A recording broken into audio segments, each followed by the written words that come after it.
It wasn't until I was dying that I learned my husband avoided me because he was deeply in love with my best friend. The two of them loved each other all their lives but could never be together. They remained chaste for one another. My best friend's husband, the professor, spent his whole life like a monk without a wife. Reborn, I took the professor's hand first. I like you. Let's be together. The professor's eyes darkened. Perfect, so am I. We were on the same page, but this time, my husband and my best friend were the ones who weren't happy.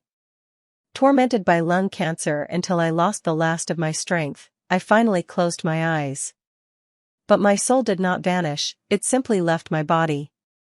I watched my husband, who had just passed 40, and my childhood best friend embrace tightly in the hospital room. They looked like a pair of entwined mandarin ducks confessing their hearts to one another. Howard, don't be too sad. Cindy is already gone. Sophie, I'm so glad you're here with me. From now on, I will take Cindy's place and always stay with you. I'll even give you a child and accompany you. You don't have to replace anyone, the one I've always loved is you. Howard, I love you too. Good, really good. If I weren't a soul right now, I'd honestly want to applaud that shameless pair. I remember when Sophie's husband died of stomach cancer, she wasn't very upset. Instead, my husband Howard had red-rimmed eyes and fussed over her with concern, running around doing everything for her. He even told me that since she was now alone, I should look after her more. I comforted her at the time and she said, actually, in this life, I never loved Victor. You don't know, I'm so jealous of you, having Howard by your side. I was foolish then and didn't pick up on the undertone of her words. I put my arm around her and said, we're all family. If it makes you happy, you can treat him like your husband and boss him around. When I said that, I didn't notice Howard excitedly knocking over his saucer, nor did I see Sophie looking at him with tender eyes. Thinking back now, what I said was so inappropriate. After 20 years of marriage, I had failed to realize that they had been secretly involved with each other all along. A mix of resentment and suffocation swelled into a tremendous force, pulling my soul into an abyss. When I opened my eyes again, I was back in the cafe 20 years earlier. The four of us, my close friends and I, were sitting at a table taking part in a matchmaking social. Across from us, the late Professor Gu had been young, wearing gold-rimmed glasses, his features delicate and handsome, like someone out of a comic. In the last life, Sophie said she didn't like tall men. After the social mixer she took the initiative to ask Victor out, and the two of them quickly got together and married. As for me, I and the leftover rough-hewn Howard, through day after day of walking the streets together, found each other agreeable and eventually became a couple. Looking now, Howard's gaze was clearly glued to petite Sophie the entire time. I decided to strike first, even if we couldn't end up together, saving Victor once would still count as a good deed. Are you teacher Victor? I kind of like you. How about we go out for a walk? A flash of surprise crossed Sophie's face as she looked at me. Usually I would let her choose first in situations like this. Victor opposite us didn't say a word, expecting rejection. I was surprised when he said, sure. Victor stood up and picked up my backpack for me. Let's go. It wasn't until we were well outside the restaurant that I came to my senses. I looked at him apologetically. I'm sorry about what I said earlier. Don't get the wrong idea, I'm not.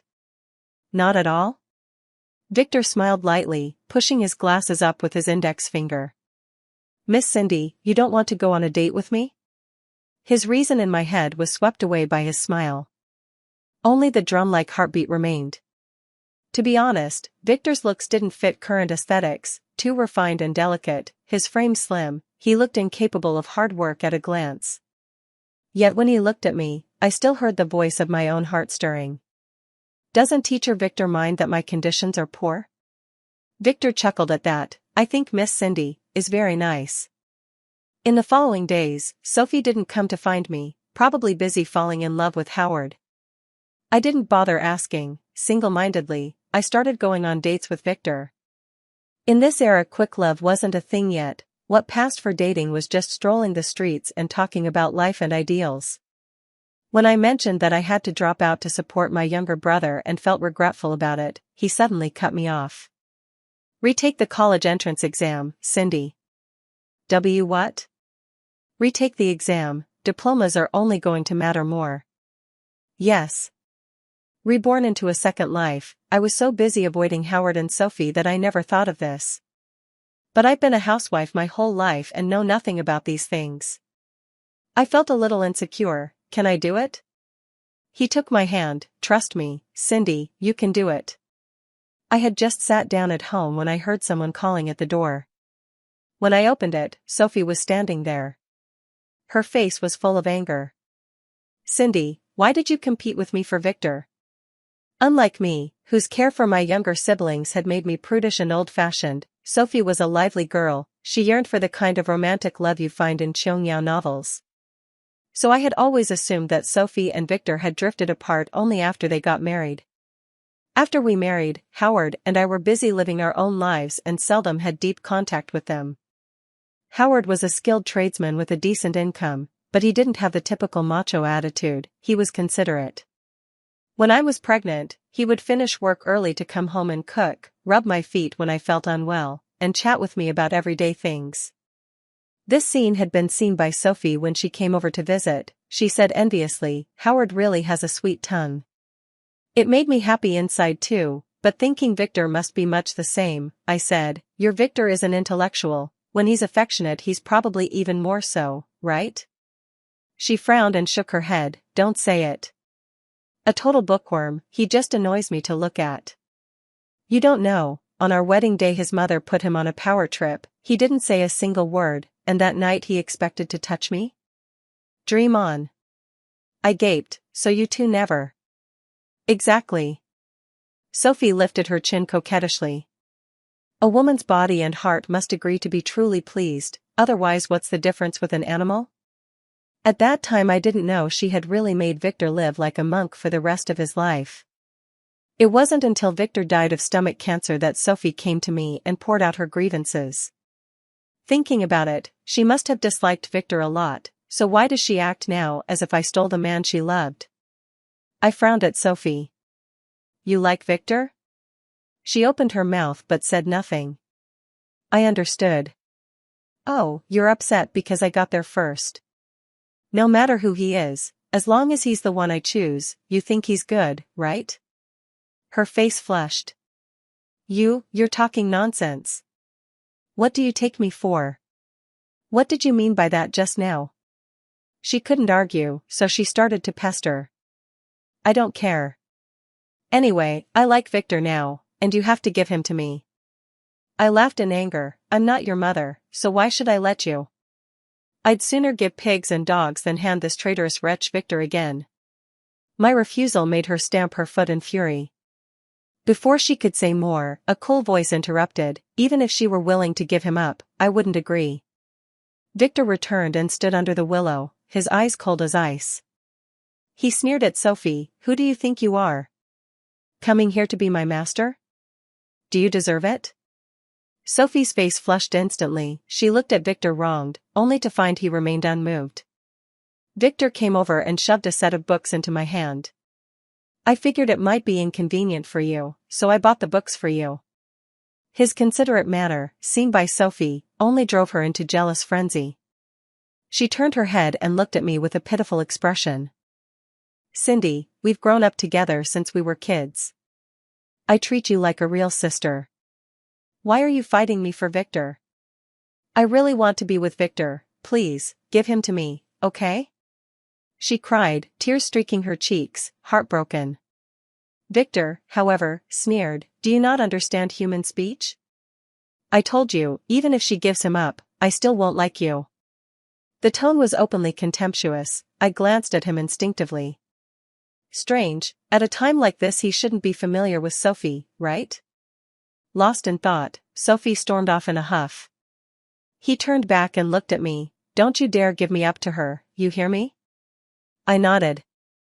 "Okay." I came home with a book in hand, and before I could put it down I got a slap on the back of my head. "You brat, where did you get the money to buy that book?" my mother demanded angrily. "A friend gave it to me." What friend? I think you're lying to me. Did you steal money from the house? My mother's face went ashen. Are you out of your mind? That was for your brother's health. He finally has 2 days off on the weekend. I wanted to give him a good meal, and you went and spent the money? I don't remember much of the confusion that day. I only recall that the next day, when Victor saw me bruised and battered, he was unusually embarrassed. Sorry, the book you bought was taken back by my mom, he said, his expression immediately souring. Don't worry, I'll definitely pay you back. I'm not worried about the money. He sighed and said nothing more. That night, Victor knocked on my door carrying several bags of fruit. I don't know what he and my mother had discussed, but after he left, my mother beamed and told me to get ready to marry him. Oh my, I didn't expect my daughter to have such good taste, found herself a teacher. Cindy, when you make it big, don't you dare forget to take care of your brother. I didn't say a word, watching her go into the kitchen in high spirits. Anyway, once I get into university I'll be leaving. I married Victor. The day he came bearing fruit, he came to ask for my hand. The wedding was hurried, but not a single proper courtesy was skipped. I sent invitations to Sophie and Howard, but neither of them came. During the tea ceremony, my mother-in-law suddenly told me to kowtow to our ancestors. Remembering the trouble Sophie had mentioned made my heart skip a beat. I obeyed anyway. 3 clumsy knocks came, banging so hard my forehead reddened. That made my mother-in-law laugh. As she rubbed my brow, she slipped a jade bangle onto my wrist. We're poor, there's nothing else. This family heirloom is for you. Huh? This was the show of force Sophie had warned about? I stared at the green bracelet, feeling a tangle of emotions. Victor took my hand. Mom wants you to have it, so take it. After the toasts were done the guests dispersed and the house fell quiet. I sat on the wooden bed, oddly shy after so long. Ridiculous as it sounds, ever since my accidental miscarriage Howard hardly wanted to touch me. After the rare time he did, he would sit propped against the headboard and smoke for a long time. Only after I died did I learn that my miscarriage had also been because Sophie gave me medicine to invigorate the blood. Victor took a shower, changed into his pajamas, and came over with a towel to help me dry my hands. He'd drunk a fair bit. From his thin lips to the corners of his eyes there was a flush, a slightly seductive charm. What? Thinking about something, afraid of me? I shook my head to dispel those complicated thoughts. Maybe it's better not to have children, fewer ties to worry about. I'm more afraid I won't be able to control myself, I replied.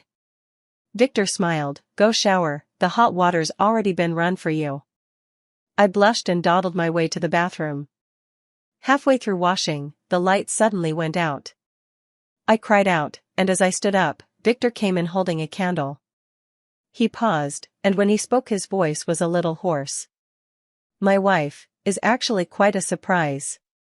What followed unfolded naturally. His heat entangled me. I was soft as a pool of water. Just as pleasure nearly sent me into fainting, the light suddenly came back on. Victor's inky eyes were fixed firmly on me, as if I were his whole world. In truth, in my previous life Victor and I hadn't met often, I only thought him cool and aloof. Sophie said that after marriage he was always busy with matters at the school and often stayed overnight at the office. From teacher to professor, all his salary went to her. Sophie dressed up in gaudy finery, drinking coffee and shopping every day, while he, until his death, had only 2 sets of work clothes, and they were worn out. Thinking about it made my chest ache. Victor noticed my change and leaned down to kiss me. Cindy, what's wrong? Have I done something wrong? I hugged him tighter. You're wonderful, husband. From now on I will treat you very, very well. He nibbled at my lips, seeming to murmur something. When I tried to listen again, only a soft sigh remained. Sleeping in the next morning felt perfectly justified. I crawled out of bed red-faced and using my hands and feet, only to be hauled back by Victor. What are you doing so early? I'm going to make breakfast. He held me for a while, then got up out of bed. You were too tired last night, sleep a little longer. I'll go do it. Seeing the red marks covering his back, I buried my face and slipped back under the covers. Marrying Victor didn't seem like such a bad thing after all. The honeyed life with Victor almost made me forget about Sophie. Until one day Howard suddenly came to see me. To be honest, across both my lives, I rarely lost my temper with Howard. In his time, he was a decent husband and a responsible father. Aside from not loving me, he had few faults. But when he stood in front of me and told me to give Victor back to Sophie, anger flared up inside me. That kind of hatred was almost uncontrollable. What about me? As if only now realizing what I had said, he opened his mouth, and after a long pause said awkwardly, "I'll marry you." As he spoke, his tone grew firmer. "You get divorced, I'll marry you." I laughed in exasperation. "And then?" "Then of course we'll live a good life together." Howard added, "Don't worry, I won't hold your being twice married against you." If God had X-ray vision, he would see the question marks in my head about to burst through my skull. I looked at him in disbelief. "You think you're better than Victor? Why on earth should I choose you?" He blurted out, "This is what you owe Sophie." "What?" At the mixer, it was clearly teacher Victor that Sophie liked. "You're her good friend, how can you steal someone like that? Sophie cries at home every day, she's even fallen ill. If anything happens to her, you'll be the sinner. I'm now certain, both of these people are seriously ill. One likes to snatch what belongs to others, the other loves self-sacrifice and the drama of feeling sorry for herself." I took a deep breath and barely contained my fury. "Get out right now, or I'll kill you. Howard, you and Sophie are a perfect match, lock each other up for life and stop ruining people's lives, you delusional low-status man." I was the one who chased Howard out, he even took a spill and ate dirt as he ran. I stood in the doorway with my hands on my hips laughing, being a harridan really does feel good. I turned and saw Victor holding a pastry, looking at me. Oh no, did he hear what I just said? I was thoroughly embarrassed, trying to think of a way to cover it up. Unexpectedly, he didn't bring it up the entire dinner. After my shower I knocked on the study door. Victor was sitting in a chair in a daze. When he saw me he waved. I had barely reached him when he pulled me into his arms. He buried his face in my chest. "Wife, I want to confirm something." "What is it?" "We can talk all we want, but could you not use your hands?" He nibbled my earlobe and murmured hoarsely, digging in the little garden. My head had been hazy, wondering how this person could accelerate so fast. In a flash I realized something and snapped my eyes wide open. "Victor!" He clapped a hand over my mouth. "Keep it down, Mom and Dad are asleep." My heart was pounding so fast I felt sick, the languor turned into surprise. I looked at him in disbelief. Aren't you also?" He nodded, "Yes, I was reborn." No wonder. No wonder he agreed so quickly when I asked him that day, no wonder he harbored an inexplicable hostility towards Sophie, no wonder he wanted me to take the college entrance exam. I was so excited I nearly cried. This is wonderful, really wonderful. The favored son's dismal fall was like a lump of bitter air stuck in the throat, each drop leaving an irreconcilable ache. Fortunately, God had given Victor a second chance. I curled into his arms and slowly wrapped myself around him. He tightened his embrace, carried me into the bedroom, and we lay down, pressed together without a seam.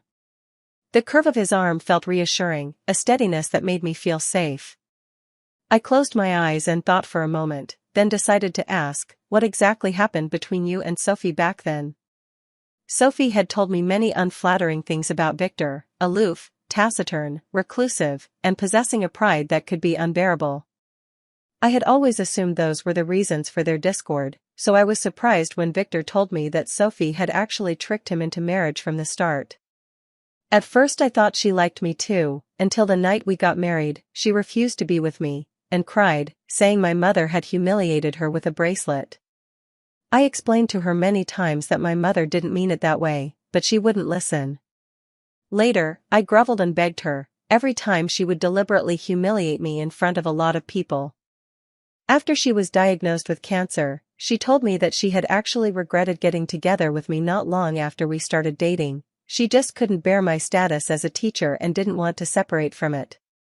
She wasted my whole life like that. Even after I died, she didn't let me go. While my body was still lying in wake, she held on to Howard and sobbed, throwing herself into his arms. They kissed each other. She told Howard she loathed me, that she had been blind to have chosen me. But when I think about it carefully, haven't I been just as stubborn, wasting a lifetime on her? When Victor said these things, he sounded like he was talking about someone else. But I knew he was as aggrieved as I was. I patted his shoulder. "Stop," I said. "I know."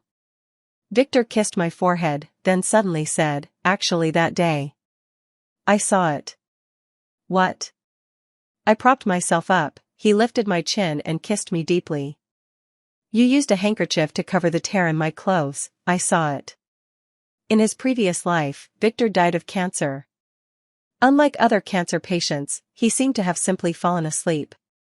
On the other side of the wall, Sophie was complaining to someone, "He's just a selfish bastard, he made me a widow when I was so young. My life has been truly miserable." Seeing the shirt on the man in the coffin was torn in places, I felt a tightness in my chest. Everything about him was fine, except his unlucky marriage. He lived a lonely life. But his wife Sophie is my close friend, so I couldn't say anything. I took out the handkerchief I always carry, folded it and tucked it into the shirt, barely giving him a last scrap of dignity. Thinking of that scene, Victor choked up a little, held me, deepened the kiss, and in that moment of feeling even shed tears. "Cindy, thank goodness for you, this lifetime, let's live our days well." We stayed like that for a while. I teased him, "Your line is way too old-fashioned, still digging that up, how long ago was that?" He looked a little flushed and scratched his head. "The student told me." I began to prepare for the college entrance exam with all my heart, and Victor bought books to study computer science. The coming decades would be an era of rapid internet development. We couldn't miss that opportunity. In breaks from our struggle, I heard the news that Sophie and Howard were getting married. She sent me an invitation through someone, asking me to attend the wedding banquet. Sophie and I had shared nearly half a lifetime. I considered our bond no weaker than that of blood sisters. I never expected we'd be driven to this point because of a man. This time I wanted to see whether, having married Howard as she wished, she could actually live a good life. On the day of the wedding, she wore a red dress, her face betraying little emotion. It was Howard who was overflowing with joy, drinking from the head table to the foot. He staggered as he tried to take Sophie's hand, but she sidestepped and avoided him. I saw the whole thing. I couldn't quite name what I felt. Dinner dragged on past 4 o'clock, and Victor came to pick me up after class. He was wearing the shirt and trousers I had just bought him, and there was a singular handsome air about him. I couldn't help planting 2 quick kisses on him. The moment I climbed onto the bike, my eyes met Sophie's as she looked over. She had seen Victor too. A flash of admiration crossed her eyes.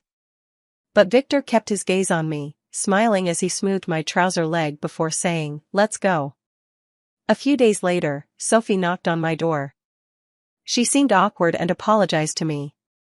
"Cindy, I was wrong, please don't ignore me."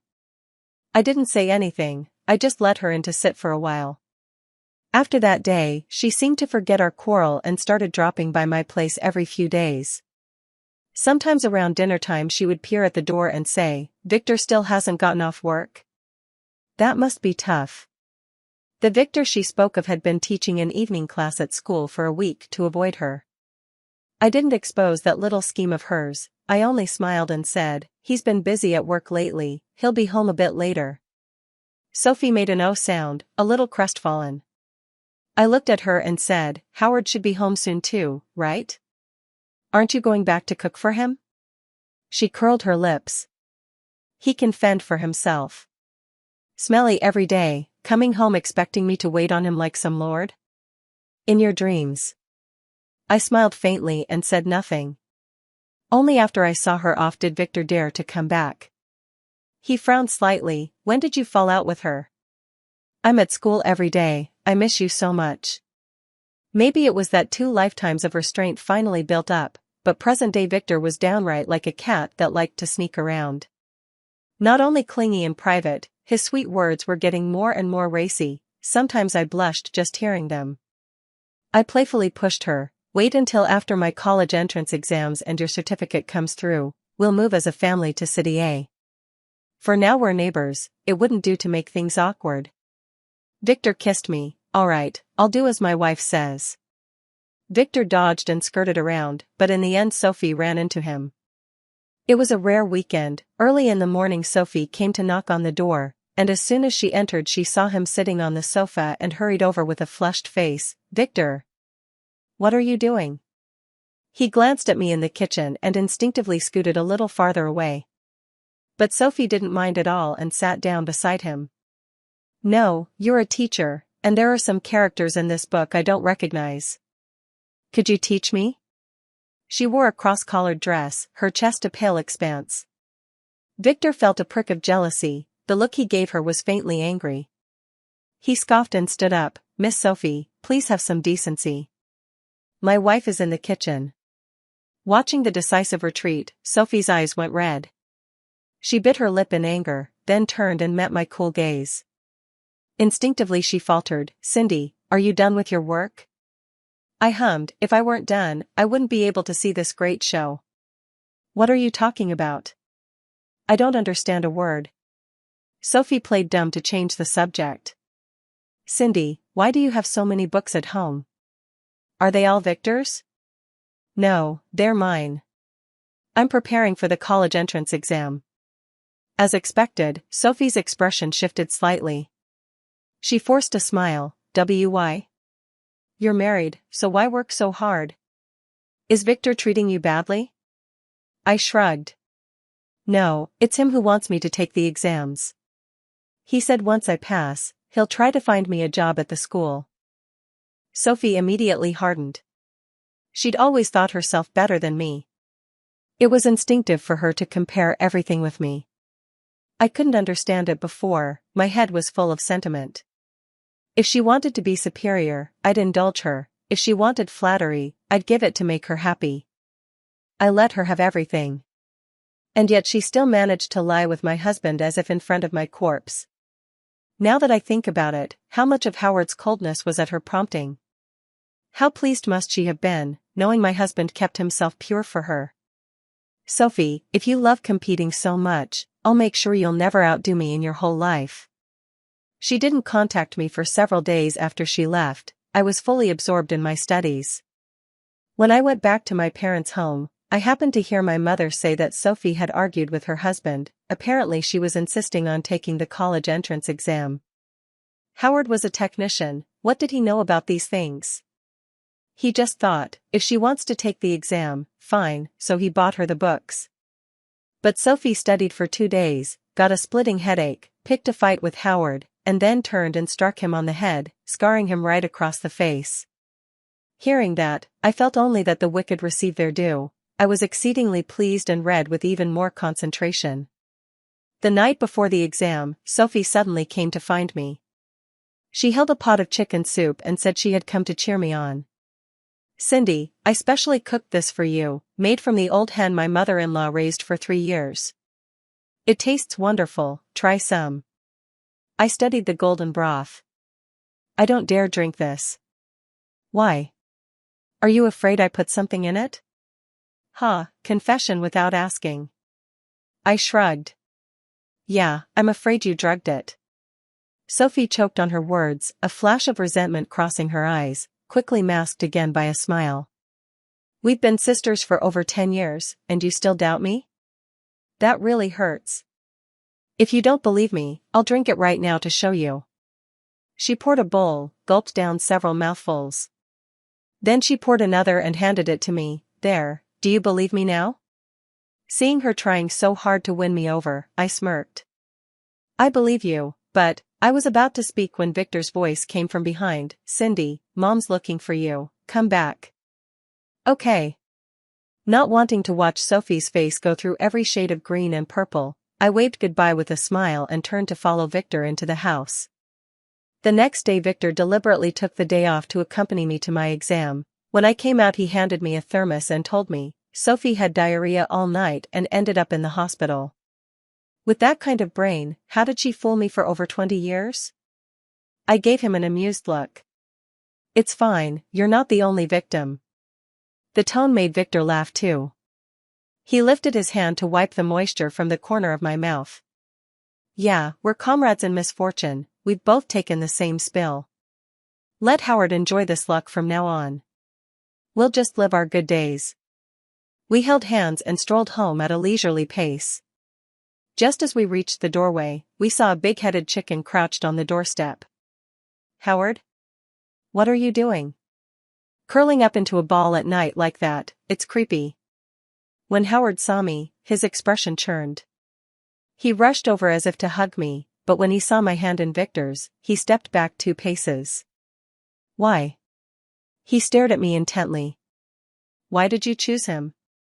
I was baffled. Of course, because he's handsome and has a great body. No. No. You should be my wife. He grabbed my hand in a frenzy. Cindy, the one you should marry is me. We even had a child together. Have you forgotten? His palm was cold, and his grip was astonishingly strong. It seemed Howard had been reborn too. Seeing him so agitated, Victor stepped in front of me. Howard, what are you doing barging into someone else's house in the middle of the night? Let go of my wife. Shut up, she's my wife. We've lived together for 20 years, I was the one who buried her, who do you think you are? Trying to take her from me? At those words I couldn't hold back anymore, I raised my hand and slapped Howard hard. You still remember I'm your wife? Nearly grinding my teeth, I enunciated each word. Then how did you forget when you were cozying up to Sophie in front of my corpse? Weren't you in love with her? Weren't you planning to keep yourself pure for her? Weren't you giving me the cold shoulder? Howard, we've been married 20 years, don't you have any sense in your heart whether you treated me well or not? Why did I die? Why did I get lung cancer? Isn't it because you thought about Sophie every day, because you smoked in the bedroom every day, that you caused my illness? I was only 40, you beast. A surge of hatred from my past life hit me, my whole body trembled. That weak, worthless man had bullied me with soft violence all his life, and now he had the nerve to come to me with righteous airs? Howard, I'm asking you, if it hadn't been for Sophie, would I have miscarried? Howard was nearly unable to stand under my scolding. His face held terror, remorse, grief, all of it finally dissolving into helpless sobbing. He collapsed to his knees at my feet with a thud. I'm sorry, wife, it's my fault. Forgive me, please, I can't be without you. The man before me wore dirty work clothes and carried a faint smell of sweat. It seemed the days after marrying Sophie had not been easy for him. Nothing like the time with me, when hot tea and hot meals kept him pampered like a lord. Was he missing me now, or simply lacking a maid? I doubted even Howard himself knew. Victor and I watched him cry with hard faces for a while, exchanged a look, and Victor stepped forward to pry Howard's hands apart. He looked at him coldly. If you truly like Cindy, I can compete with you fairly, provided you're a free man. Your wife is still in the hospital waiting for you. Get out of here and go take care of her. Lingering around here will damage Cindy's reputation. Victor dragged me inside. Once we were out of earshot of others, I leaned in. If Howard gets divorced, would you really be willing to give me up? He pinned me against the wall and kissed me. Lie to him. Don't even think about it, you're mine. When the college entrance exam results came out, I got into a university in City A. After discussing it with Victor and my in-laws, we decided to sell the house and move the whole family to City A. While packing, I overheard Sophie mention divorce to Howard. This time Howard didn't try to stop her, the two of them quickly registered their marriage. In our small town, divorce is a shameful scandal, and every street and alley buzzed with gossip about who had cheated. While I popped out to buy some groceries, Sophie slipped into my house. Because of the move, the door had been left open. She went straight up to the second floor where Victor was tidying his books. He spun around so fast that when he saw Sophie lying naked on the bed he nearly jumped out of his skin. "What are you doing? Are you crazy? Put your clothes on right now." Sophie didn't care at all. She rose and walked closer, step by step. "Husband. I know you came back too. In my past life I was wrong, I shouldn't have ignored you." She had gone out of her way to put on makeup and curl her hair. She felt her figure was better than mine. Striding toward Victor step by step, her eyes were seductive and enticing. She thought, men, sweet-talk them a little, flirt a little, there's nothing you can't get. In her past life she had bewitched Howard so completely he abandoned everyone for her, carrying on under Cindy's nose. Could she not win over this stodgy professor now? But she underestimated Victor's pride and moral sense as a man. He kept a stern face, shot down the stairs, burst into the street and shouted, "Whose old sow has gone missing? She's run into my house." It was dusk, and the workers were returning home, gathering in small clusters to chat at the gate. Hearing that, they all curiously rushed in to see. Sophie didn't even have time to finish dressing and was seen completely naked by the men, women, and children present. I was carrying the groceries back when I happened to hear a scream from inside the house. Amid the uproarious laughter, Sophie rushed out wrapped in a blanket. She shot me a venomous glare as she brushed past. I immediately realized what had happened and instinctively looked for Victor, only to see him leaning against the wall with his hands in his pockets, watching me. The gossiping crowd bustled around us as we regarded each other from a distance. He curled his thin lips slightly and silently mouthed to me, "Come here." I pushed through the crowd and walked to his side. The onlookers dispersing behind us exchanged glances and whispered that Sophie had pale legs and a great figure. I, however, was lost in Victor's tenderness. He took my hand and, as if presenting a prize, planted a quick kiss on me. "Wifey, I've settled our score today." "That fool." I laughed and ruffled his hair. "Unshakable in temptation, our teacher Victor is amazing. Then reward me properly tonight." Gossip seemed to sprout wings. For a while the whole town was laughing at Sophie. The two elders of the Sue family were ashamed, shut the door and beat her nearly to death.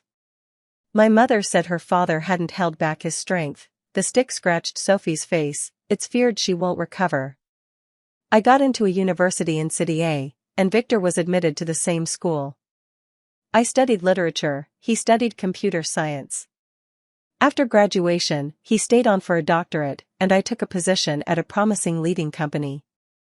In the first year after graduation, we bought our very first home and brought my parents-in-law to live with us. With a generous budget, the 4-room, 2-living-room apartment was quite comfortable. 2 years later Victor became a faculty member. We saved some money and, while housing prices were still reasonable, bought a small apartment. During that time I became pregnant, but the pregnancy was a bit unstable, so I took an extended leave to rest at home. My parents-in-law were the kind of people shaped by their era, a little older, but still holding decent jobs. They didn't want to disturb me and Victor, so they moved into housing provided by their workplaces. Victor and I lived simple, happy days. To make up for the regrets of my previous life, I always liked buying him lots of clothes. I dressed him up so handsome and elegant, and listened to the students praise him for his suave manners. Victor neither agreed nor argued, he let me fuss, and when I was in a good mood, he would take the opportunity to bargain and tease me.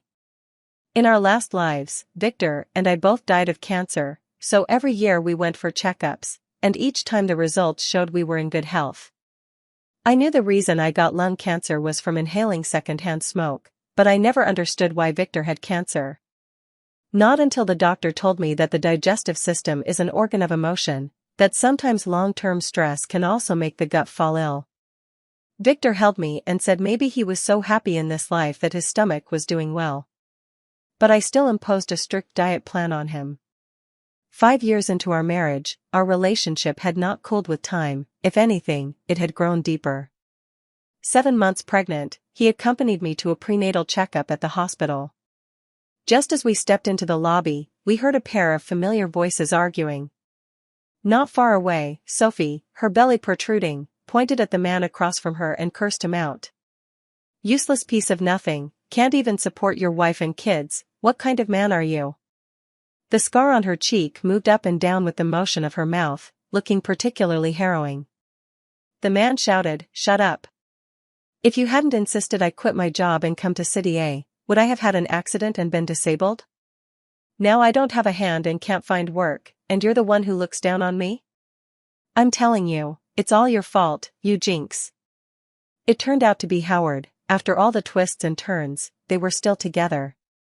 Howard's clothes were in tatters, his face darkened, and his right sleeve hung empty. His expression was feral as he tried to strike Sophie. "It's all your fault. It's all your fault.